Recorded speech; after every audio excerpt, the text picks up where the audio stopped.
nous allons commencer cette dernière table ronde, chers amis, après une journée déjà très riche. Chacun ici présent a pu s'en rendre compte et y a pris une part active. Merci à toutes et à tous.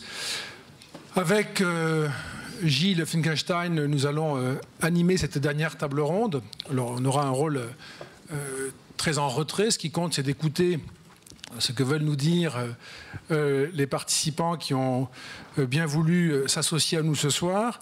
Je m'appelle Dominique Régnier, je suis donc directeur général de la Fondation pour l'innovation politique qui est associée à cet événement, le Sursaut.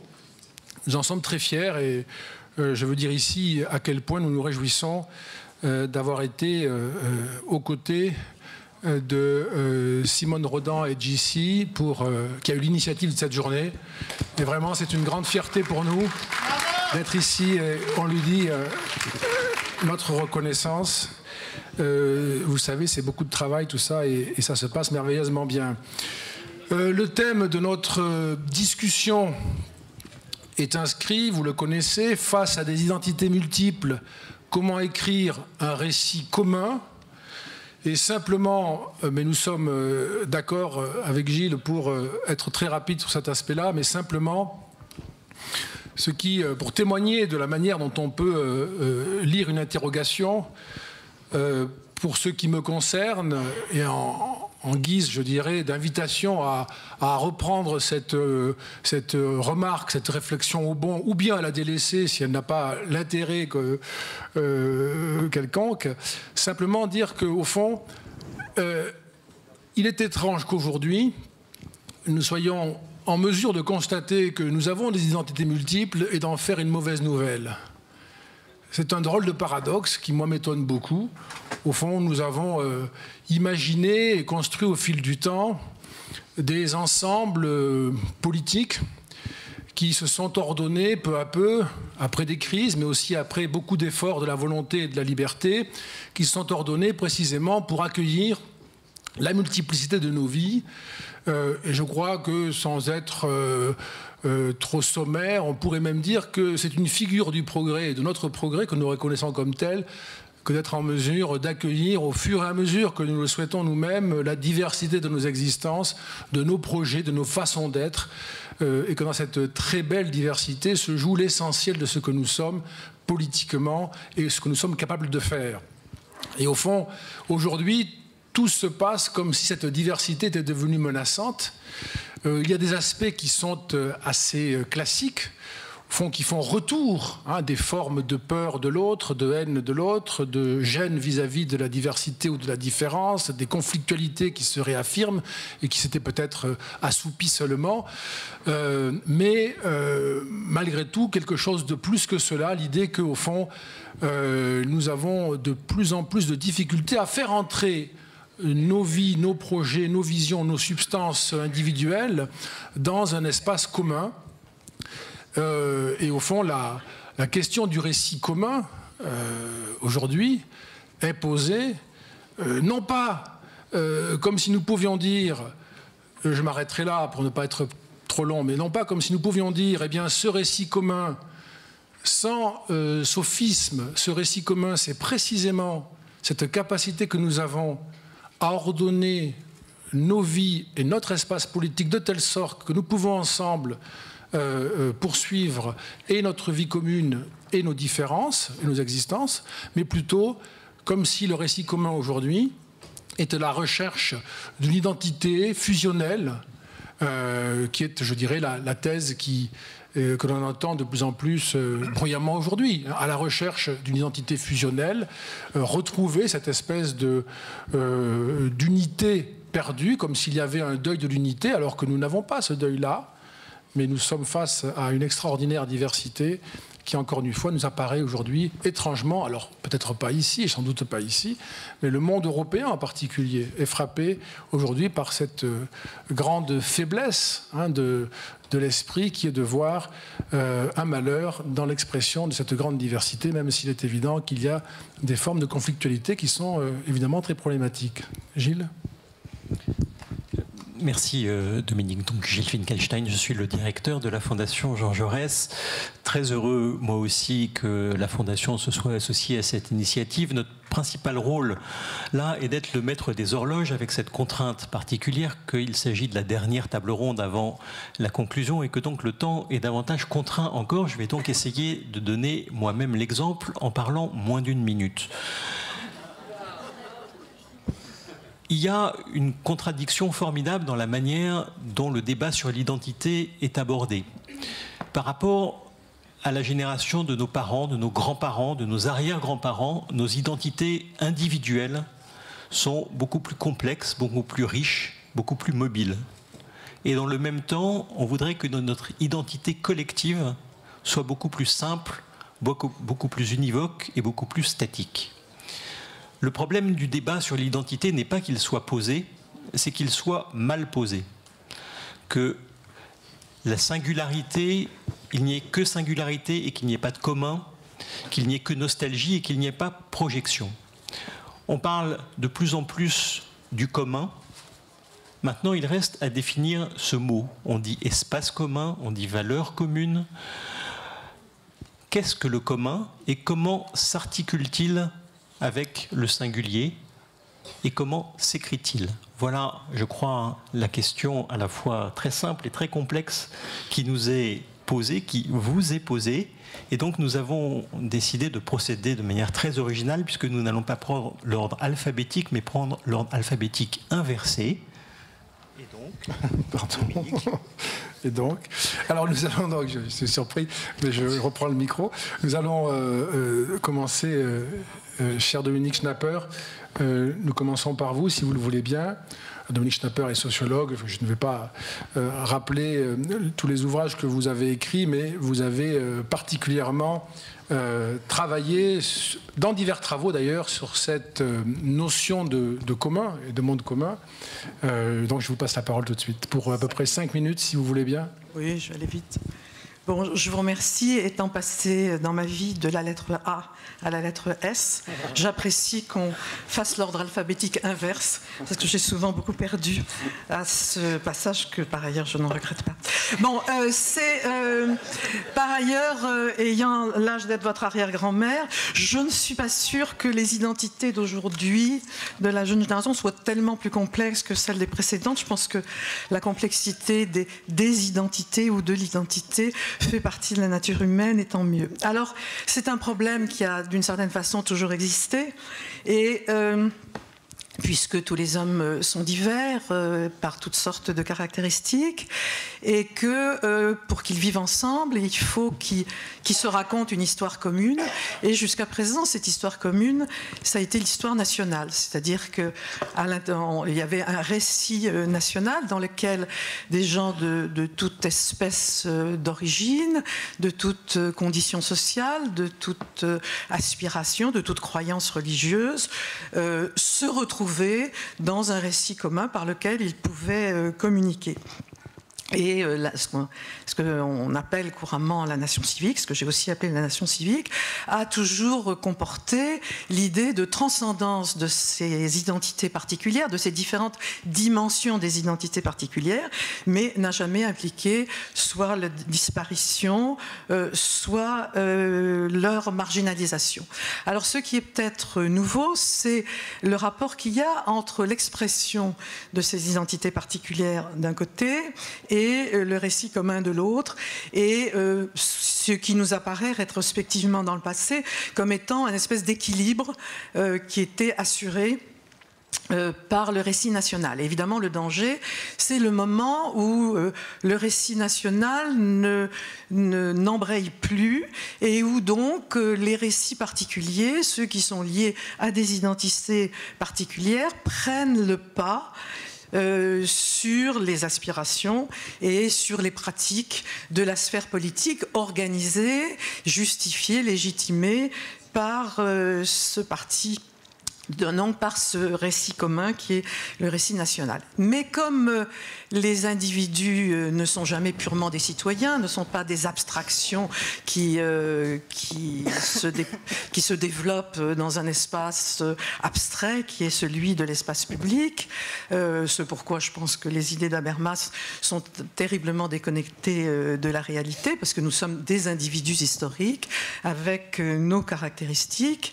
Quelquefois, cet équilibre entre le récit commun et l'expression des identités tente à pencher du côté d'identitaire d'une façon qui remet en question le récit commun. C'est ce qu'on appelle dans la vie commune le communautarisme, c'est-à-dire le moment où les identités particulières se mettent à marginaliser ce récit commun par lequel nous pouvons nous entendre tous par-delà nos spécificités. Il faut ajouter, alors, pour compléter cette introduction générale, que ce récit commun a toujours été plutôt national que civique.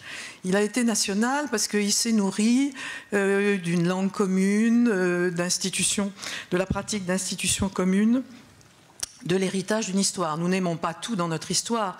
Je n'aime pas plus la Saint-Barthélemy que la Terreur ou que bien des épisodes de l'affaire Dreyfus. Simplement, voilà, c'est notre histoire et nous nous inscrivons dans le prolongement de cette histoire et on peut rester fidèle à sa nation en critiquant ce qu'elle a fait, en critiquant ce qu'elle continue à faire. Et j'ai toujours été très frappée par un des résultats des sociologues, c'est que les combattants de la Seconde Guerre mondiale, pas ceux qui combattaient la résistance pour de grandes raisons, comme on en a parlé tout à l'heure, mais les soldats qui traversaient l'Atlantique du Milwaukee pour venir défendre, étaient beaucoup plus animés par leur patriotisme à l'égard de leur pays, plutôt que pour la défense des valeurs démocratiques. Autrement dit, quoi que nous pensions et que nous espérions de la nation civique, de l'adhésion aux valeurs démocratiques, elles ne sont pas vivantes, elles ne sont pas intériorisées si elles ne s'inscrivent pas dans une histoire nationale que nous, jusqu'à présent, nationale. Alors, dans l'avenir, nous espérons, ou nous n'excluons en tout cas pas, qu'il puisse y avoir quelque chose comme une citoyenneté européenne. Pour l'instant, je crois qu'elle n'est pas, et je crois qu'il faut toujours penser que la nation, c'est pas le nationalisme, et que c'est par l'intermédiaire du récit commun que fournit une histoire nationale dans laquelle nous nous inscrivons, même avec toutes les critiques qu'il faut lui opposer, dans cette inscription qui puisse au moins transcender ces identités particulières pour certaines desquelles nous sommes très, très fortement engagés et que nous désirons prolonger. D'autres, finalement, qui peuvent être éliminées parce que toutes les traditions et toutes les identités ne sont pas toutes bonnes et il faut les soumettre à notre critique. C'est pas parce qu'elles ont été, c'est pas parce qu'elles sont traditionnelles, c'est pas parce qu'elles sont héritées qu'elles sont bonnes en tant que telles. Merci.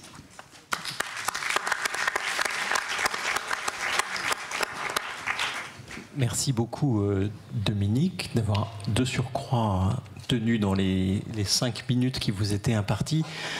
Delphine Horviller, Dominique Schnapper vient d'évoquer ce risque que les récits particuliers prennent le pas sur le récit commun et à concentrer le récit commun sur l'histoire nationale.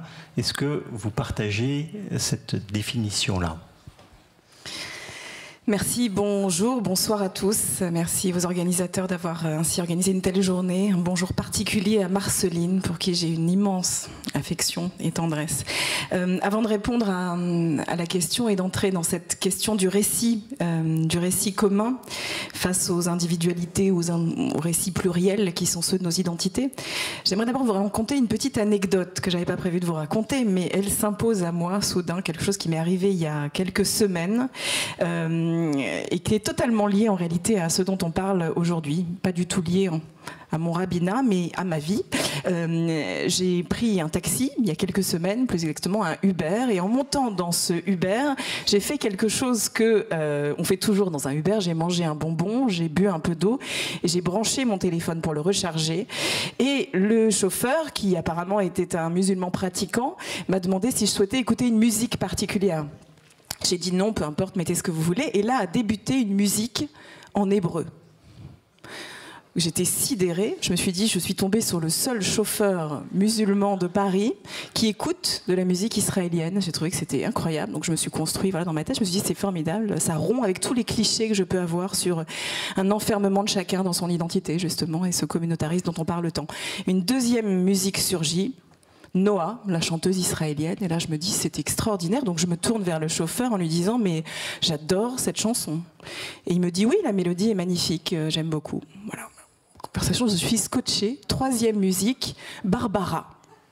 Là je me dis mais j'adore Barbara, c'est vraiment une de mes chanteuses préférées. Je dis cet homme est sans doute mon âme sœur. Je viens de la rencontrer là, en plus. Je ne sais pas si mon mari est dans la salle. Et il m'a fallu 4 chansons pour me rendre compte qu'en branchant mon téléphone, ça avait engagé ma playlist.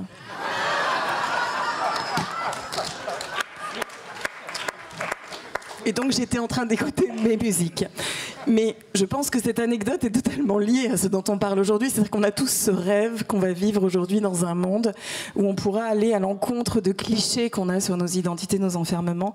Mais en réalité, derrière cette petite anecdote amusante, je crois que ce qu'elle raconte est beaucoup plus sérieux que cela. C'est qu'en réalité, sur nos playlists, en tout cas, voilà, sur la mienne, il n'y a pas que de la variété française et il n'y a pas que des chansons en hébreu. Il y a plein de musiques.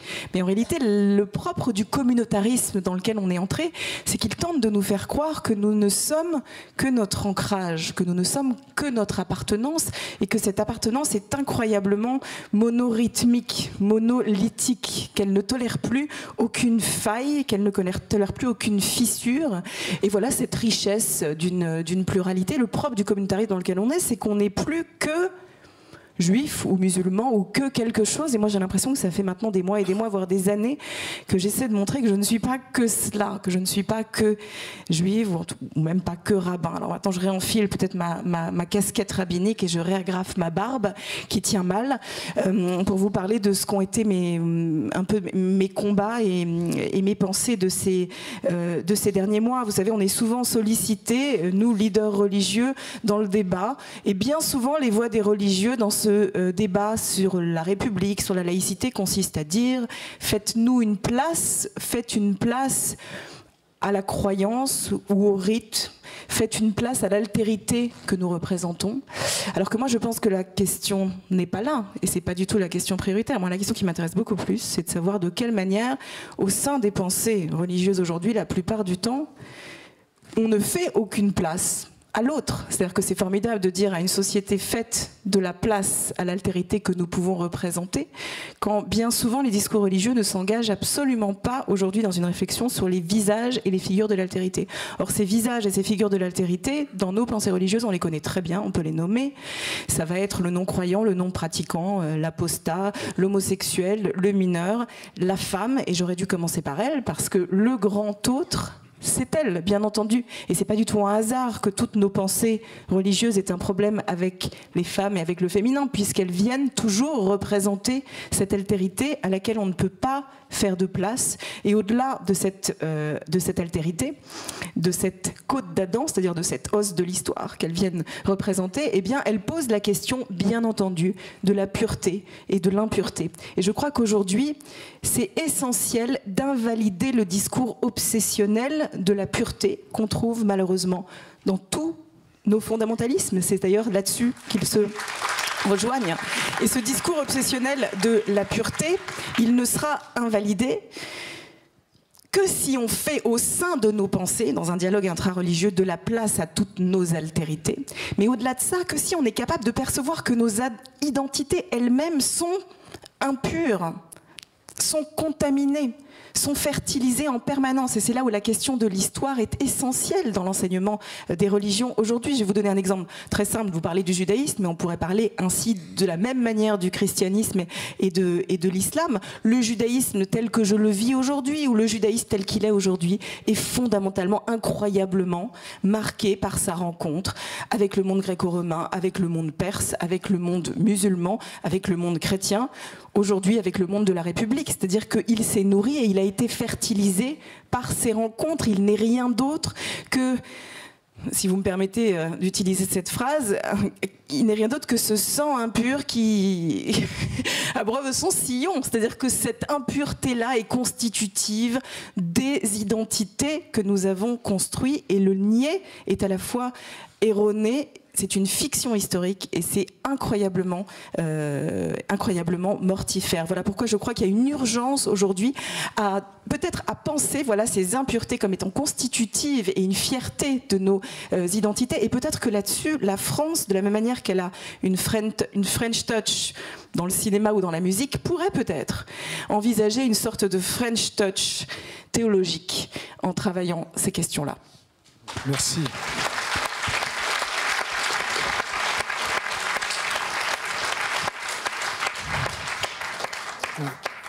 Juste, Delphine, il y a une thèse selon laquelle qu'un sang impur abreuve nos sillons, c'est précisément le nôtre. Hein. Absolument. C'est pas, voilà, ça va très très bien avec tout ce que... Voilà, moi absolument, mais je suis on a plutôt la à tort, on pense que c'est un autre sang, alors que moi je pense qu'il faut au contraire relire cette phrase aujourd'hui dans ce sens-là. Je passe la parole à Gérald Garuti, qui est auteur et metteur en scène, et auquel je cède le micro tout de suite. Merci Dominique et merci aux organisateurs pour cette journée essentielle. Effectivement, il y a une forme de paradoxe, puisque dans une ère où les discours prolifèrent, tous les petits discours, on se demande où est le grand récit. Et effectivement, c'est peut-être la première fois depuis longtemps dans l'histoire que nous n'avons pas, semble-t-il, en tout cas je parle en Europe, en Occident, d'horizon collectif. C'est-à-dire qu'il y a eu le salut, l'autre monde, il y a eu la raison, il y a eu les Lumières, le progrès, l'histoire, la révolution, l'utopie, et puis depuis 30 ou 40 ans, rien, à peu près rien.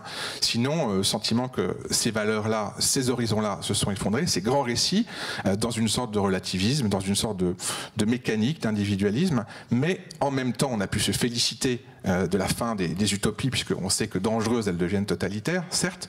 Le problème, c'est qu'avec la fin de ces récits, il semble qu'un sens commun, et c'est bien ce qui nous réunit ici, se soit perdu.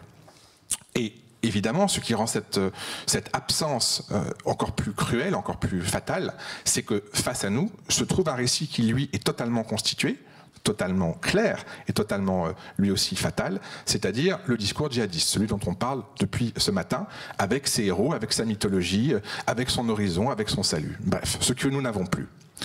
Et donc, la question qui se pose, c'est quel récit, qu'est-ce qu'un récit, et comment ce récit doit nous être essentiel. En quoi il nous est essentiel? Question qui a été posée par Gilles Wittgenstein. Un récit, ça s'écrit, donc ça se choisit, ça se construit. C'est un ensemble de mots, de personnages, de mythes, d'histoires. Donc ça se trame, et ça se trame avec du temps, avec des mots, autrement dit avec une dimension symbolique, avec une dimension fondamentale, transcendante, qui fait qu'on va sortir en effet du particulier pour atteindre un langage commun. Évidemment, le langage présuppose, et plutôt est présupposé par le récit. Il n'y a pas de récit sans un langage commun. Dans la journée, on a entendu d'ailleurs cet enseignant dont le témoignage était assez frappant de dire « ils ne comprennent pas ce qu'on dit ». Donc, comment non seulement écrire un récit commun, mais comment comprendre un récit commun? Comment partager un langage commun, avant même la question du récit? Et cette question-là, évidemment, suppose celle des valeurs. Et donc, cette construction du récit, évidemment qu'elle part d'un récit qui a été national, qui est un récit historique, avec ses valeurs constituées, avec la nation, avec la République, avec la laïcité, qui sont devenus des mots, en effet, des discours, apparemment, enfin, qui sont plus ou moins vidés de leur contenu pour certains. Et le problème, qu'évidemment, c'est bien là notre substrat. Et donc, comment l'incarner, comment le motiver? Et à mon avis, il y a une distinction importante à faire entre des paroles, entre des verbes qui sont des verbes qui s'incarnent. Vous avez parlé, Dominique Schnapper, effectivement, de cette actualisation, de cette mise en corps de ces mots, de ces valeurs. C'est fondamental. Sinon, les mots sont creux, ce qu'on a aussi entendu tout à l'heure. Mots creux, mots vides. Et je pense qu'effectivement, si le récit n'est pas simplement un récit mythologique, archaïque, un récit de nostalgie sur voilà ce qu'était la République, voilà ce qu'était la nation, mais s'il s'agit bien d'avoir un récit, eh bien ce récit continue de s'écrire. Et il continue de s'écrire en acte avec différentes formes. Évidemment, dans un siècle de l'image, ce sont des formes qui sont aussi des formes imagées, avec des œuvres, autrement dit, avec des textes, avec des paroles, c'est-à-dire l'histoire, la parole politique au sens le plus fort du terme, et pas seulement les discours politiques, hein, et les récits, les œuvres. Et par rapport à ça, la question des identités, à mon avis, est évidemment cruciale. Identité, on pourrait se dire que le récit commun, d'ailleurs c'est comme ça que la question est posée, face à des identités multiples, comment construire un récit commun? Je ne pense pas que ce soit face à des identités multiples, parce que si jamais le récit se construit contre ou face, à mon avis, c'est perdu d'avance, et qu'on reste dans cette espèce de rapport d'exclusion, et évidemment, les identités sont derrière, au-delà, en deçà de ce récit, ça veut dire nous et les autres. Et c'est précisément le problème auquel on se heurte aujourd'hui. Donc, la tentation, si vous voulez, abstraite de ce récit qui écraserait les particularités, ou de l'autre, des communautaristes qui tuent le récit commun, ce sont les deux écueils qu'il nous faut éviter. Et à partir de là, et ça, tu viens de le dire, nous sommes dans des identités qui sont elles-mêmes multiples. Nous sommes... Oui, impur, le sang impur, c'est le sang de ceux qui ne sont pas des aristocrates, mais qui sont le peuple, en effet. Nous sommes mêlés, nous sommes des identités croisées. Nous sommes traversés par des identités multiples. Donc la question, c'est dans ces identités qui sont dynamiques, qui sont évolutives, comment travailler ces identités et ne pas en faire une fatalité, un déterminisme. On ne naît pas, alors on ne naît pas femme, on le devient, on ne naît pas ceci, on le devient. Ça se construit. Donc il n'y a pas de destin de l'identité. Autrement dit, l'identité elle-même est un récit. C'est-à-dire que l'identité est construite par des récits. Les récits qu'on entend, les récits qu'on se fait, les récits qui sont à l'école, qui sont à la télé. Qu'est-ce qui nous travaille? Par quoi je suis parlé? Qu'est-ce qui me fait dans mon récit? Comment je peux croiser des récits? Comment je peux choisir mon récit et ne pas le subir? Et subir, par exemple, un récit djihadiste une fois que j'aurais perdu tous les autres récits ou je me serais senti hors du récit commun. Et donc, cette question du récit qui travaille l'identité, c'est pour moi la condition du récit commun. C'est-à-dire qu'à partir de là, le récit va se construire avec ces identités-là, ces identités multiples. Évidemment, le problème, c'est les identités qui refusent le commun. Et c'est bien le cas limite, c'est que là, à un moment donné, on ne peut pas raisonner, c'est ce que vous disait Dominique Schnapper, les identités qui sont exclues, enfin qui ne veulent pas ce commun. Et donc s'il y a ce refus du commun-là, je pense qu'il faut nommer son ennemi, ça a été dit aussi aujourd'hui, dire voilà, ces identités sont hors de notre récit commun. Mais il me semble donc, et pour conclure et tenir dans les 5 minutes, il me semble donc que ce récit commun, eh bien, il est en train de se construire ici. C'est-à-dire que ce type de parole, ce type d'échange fondé, réfléchi avec des artistes, des philosophes, des intellectuels, la société civile, avec tout le monde, c'est exactement à mon sens ce qui permet d'écrire ce récit. Et l'écrire avec, ça a été dit aussi, une culture dont nous pouvons porter et faire résonner le sens, puisque c'est bien de ça qu'il s'agit, c'est-à-dire comment on peut construire ce sens collectif. Merci.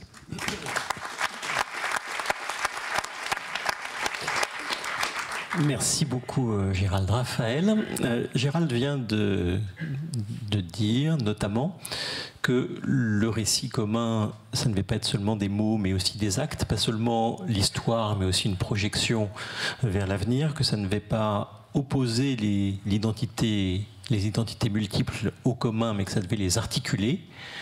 Alors comment réagissez-vous ? Je crois qu'en amont d'un récit commun ou de la construction d'un récit commun, il faut s'interroger sur les conditions de possibilité d'un discours commun. Et les conditions de possibilité d'un discours commun, c'est paradoxalement la récusation de l'unanimité. On est dans un discours commun quand on est dans un discours qui accepte de penser contre lui-même et qui récuse l'unanimité comme un danger. L'unanimité étant le propre du communautarisme, c'est-à-dire de la valorisation comme telle d'une appartenance quelconque, quelle qu'elle soit. Cette valorisation stérile est stérile précisément parce qu'elle tend à l'unanimité. L'autre modalité de l'unanimité, c'est ce qu'on appelle la tyrannie de la majorité, ce que Tocqueville appelle la tyrannie de la majorité, c'est-à-dire tout simplement l'idée que toute parole dissensuelle dans la société, toute parole iconoclaste est une parole immédiatement recouverte par ce qu'il convient de dire ou ce qu'il convient d'en penser, et à cet égard qui n'est pas entendu. La condition de possibilité d'un récit commun, c'est un discours commun, et la condition de possibilité d'un discours commun, c'est l'art de penser, non pas par soi-même, ce qui n'a aucun intérêt, parce qu'en général, quand on pense par soi-même, on pense tout seul, c'est-à-dire comme tout le monde, mais de penser contre soi-même. Et il y a, de ce point de vue, je voudrais donner juste 2 exemples dans l'histoire des idées, 2 exemples canoniques. Le premier, c'est Montaigne. Montaigne, dans les Essais, élabore, théorise ce qu'il appelle l'art de la conversation. Or, l'art de la conversation, l'art de conférer, chez Montaigne, repose sur un talent tout à fait particulier qui consiste à se sentir plus fier de la victoire qu'on remporte sur soi-même quand on s'incline devant les arguments de son adversaire que de la victoire qu'on remporte sur lui à cause de sa faiblesse.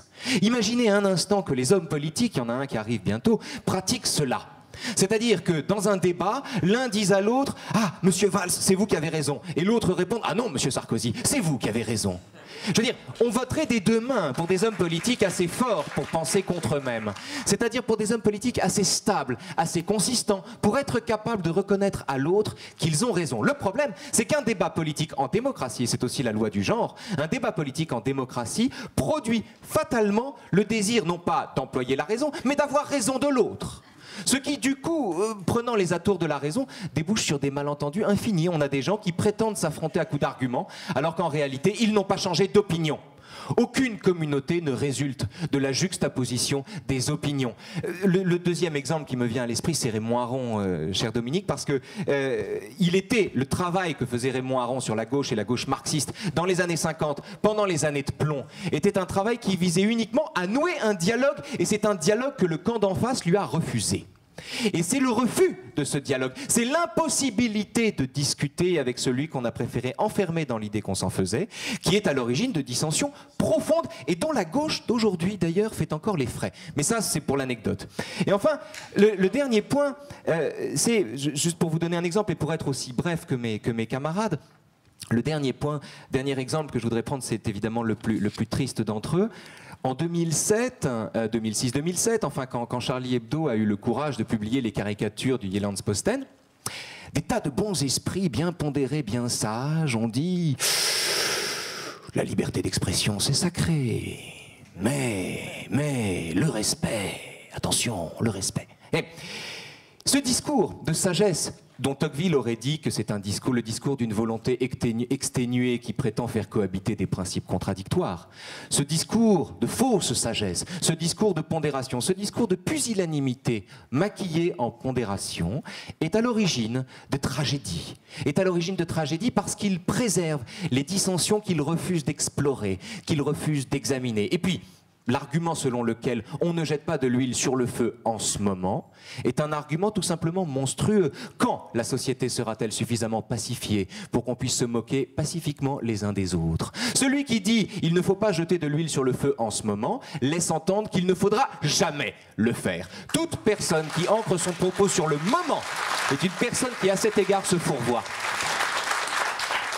Bref, moi, il me semble que la condition de possibilité, véritablement, je crois, d'un discours commun, c'est de protéger d'abord l'opinion qu'on n'a pas et convertir sa propre opinion en argument et donner par là même à l'autre la chance de nous contredire et de l'emporter sur soi. Il n'y a pas de communauté à l'intérieur de laquelle... Il n'y a pas de communauté possible là où l'on ne peut pas s'engueuler. Et quand les gens disent « il faut raison garder », ils entendent en général « mettez sous le boisseau les sujets qui fâchent hein. Laissez de côté les sujets qui fâchent. Ne parlons pas des sujets qui fâchent. Or, raison garder, ça ne veut pas dire ça. Raison garder, ça veut dire être le gardien de la raison. Et être le gardien de la raison, c'est exposer ses propres certitudes, ses propres convictions au feu d'arguments qui ne sont pas les siens. Et sans cela, il n'y a pas de communauté. Merci.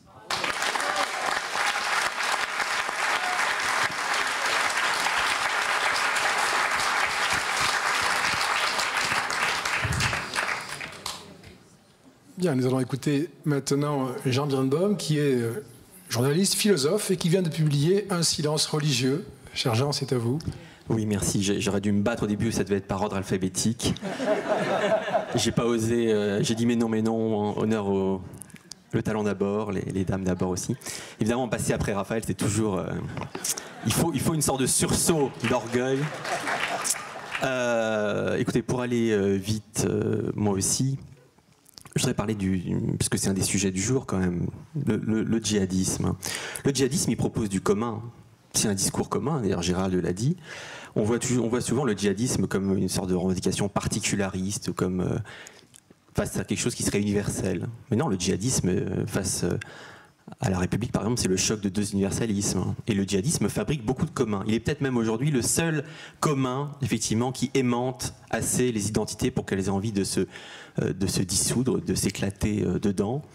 Vous savez, moi, dans le livre que vous avez cité, j'ai un chapitre qu'on m'a reproché où je compare les brigadistes, les jeunes hommes qui partaient en Espagne dans les années 30 et les djihadistes qui partent aujourd'hui en Syrie. Et le but est de montrer les points communs pour exhiber les différences qui sont évidemment tout à fait radicales dans le rapport à la vie, à la mort, à la politique, à l'histoire. Mais il y a des points communs. Et notamment, il y a des courriers. Quand on regarde, moi je n'ai pas d'anecdote sur les taxis, mais quand on regarde, il y a des courriers, par exemple, qui montrent une fraternité supérieure. Aujourd'hui, on a des courriers de jeunes djihadistes qui expliquent à leurs frères, qui leur disent « mais reviens en France, qu'est-ce que tu fous là-bas, c'est très dangereux », qui disent « mais non, moi maintenant, tu n'es plus vraiment mon frère, tu es mon frère biologique, moi j'appartiens à une fraternité supérieure, qui est la fraternité de l'entraide des musulmans, l'entraide mondiale des musulmans ». Et puis dans les années 30, il y avait exactement la même chose. On a des lettres de jeunes ouvriers qui étaient partis voler au secours de leurs frères socialistes, libertaires ou autres en Espagne, et à qui leurs frères biologiques envoient des lettres en disant « mais qu'est-ce que tu fous? Tu risques vraiment des choses très très dures, tu vas mourir là-bas, ça n'a pas de sens ». Et ils disent « mais si, la fraternité dans laquelle je m'inscris aujourd'hui, c'est une fraternité supérieure à la fraternité que tu me rappelles, que tu me proposes, cette fraternité biologique ». Donc c'est en fait, ce que je veux dire par là, c'est que oui, à un moment donné, pour fabriquer du commun, un commun qui permet aux uns et aux autres de transcender leur identité, de ne pas se raccrocher toujours à une origine qui est elle-même toujours toute une histoire et toujours aussi un peu fantasmée, eh bien il faut un commun qui est porté par une espérance et qui vient tendre la temporalité vers quelque chose qui est un au-delà. J'en parlais tout à l'heure cet après-midi, un au-delà du monde présent, un au-delà du monde tel qu'il est, de ses injustices, de ses guerres, de ses contradictions. Or, aujourd'hui, le seul au-delà pour lequel des milliers de jeunes sont prêts à mourir, mais surtout le seul au-delà qui permet à beaucoup d'identités très multiples, c'est pas tous, vous savez, pas tous des déshérités, pas tous des immigrés, non, c'est des gens de tout profil qui viennent tous tendre vers un horizon commun. Et oui, il y a un discours commun qui aimante des milliers de jeunes à travers le monde et notamment en France. Alors ce récit commun qui autrefois pouvait permettre ça, effectivement, Gérald Garotti l'a dit aussi, c'était le récit, alors on a parlé du récit national, il y avait le récit internationaliste. Moi j'appartiens à une génération qui a été un peu traumatisée par les mots de François Furet, qui aimait bien Raymond Aron. François Furet qui a dit, nous voilà, après la chute du mur de Berlin, il a dit, nous voilà désormais condamnés à vivre dans le monde où nous vivons. C'est-à-dire, il n'y a plus d'alternative possible au monde tel qu'il est. Et bien, c'était la fin d'un récit. En tout cas, c'était la fin d'un récit dans lequel beaucoup de gens s'étaient inscrits et qui faisait que la gauche, pendant très longtemps, a roulé les mécaniques. La gauche était convaincue d'avoir les clés de l'histoire, de savoir où allait l'histoire, et ça lui permettait, mais ça c'est un autre chapitre, de fermer les yeux sur, par exemple, la dimension islamique du programme du FLN en Algérie, sur la révolution iranienne et sa dimension aussi anti-impérialiste, mais aussi islamiste, évidemment. Ça lui permettait de fermer les yeux là-dessus parce qu'elle était persuadée, la gauche, qu'en dernière instance, comme on disait, eh bien, ces gens, les opprimés, après un long détour par des illusions que le progrès allait diluer, eh bien, finiraient par se rallier, voilà, au grand récit commun, oui, de la gauche qui est dans le vrai. Et c'est Sartre qui disait le progrès, je ne sais plus la citation exacte, le progrès, voilà, ce long chemin ardu qui mène jusqu'à moi. Voilà. Mais la gauche, très longtemps, ça a été ça. Eh bien, aujourd'hui, le problème, c'est que, et je terminerai par là, quand on veut faire face au djihadisme, parce que c'est l'un des sujets d'aujourd'hui, du jour, du sursaut, eh bien, quand on veut lui faire face en rappelant juste l'idéal républicain, on galère un peu, parce que le djihadisme, c'est une idéologie effectivement mondiale, qui aimante mondialement. Et quand on convoque le pauvre maire de Molenbeek en lui disant « mais vous n'avez rien vu, mais comment c'est possible dans votre quartier ?» alors que les gens qui tuent à Molenbeek ou qui sont issus de Molenbeek le font avec les mêmes gestes, les mêmes mots, une communauté de gestes et de textes qui est la même donc au Kenya ou à Paris, on se plante un peu. Le récit national, le grand récit national, ne permet pas de faire face à la menace djihadiste. La menace djihadiste, le discours commun du djihadisme est un discours, et le seul discours commun aujourd'hui, qui non seulement aimante beaucoup de jeunes, mais qui défie le grand discours du capitalisme globalisé, et qui le défie violemment et dans le sang. Et donc ce que je veux dire par là, et je conclurai comme ça, c'est que si on veut recréer un commun capable de faire face à ce grand commun meurtrier et sanglant, eh bien forcément il va falloir se reposer la question d'un au-delà, peut-être d'un au-delà profane, d'un au-delà spirituel, avec ou sans Dieu, chacun choisira, mais on ne pourra pas recréer du commun s'il n'est pas sans frontières et s'il ne tend pas vers autre chose. Il faut absolument qu'on propose à la jeunesse et à toutes les identités, non pas de s'effacer, mais de pouvoir rejoindre ou participer à un grand discours qui donc est tendu par une espérance elle-même tendue par une volonté d'au-delà et d'autres choses et d'alternatives. Merci beaucoup.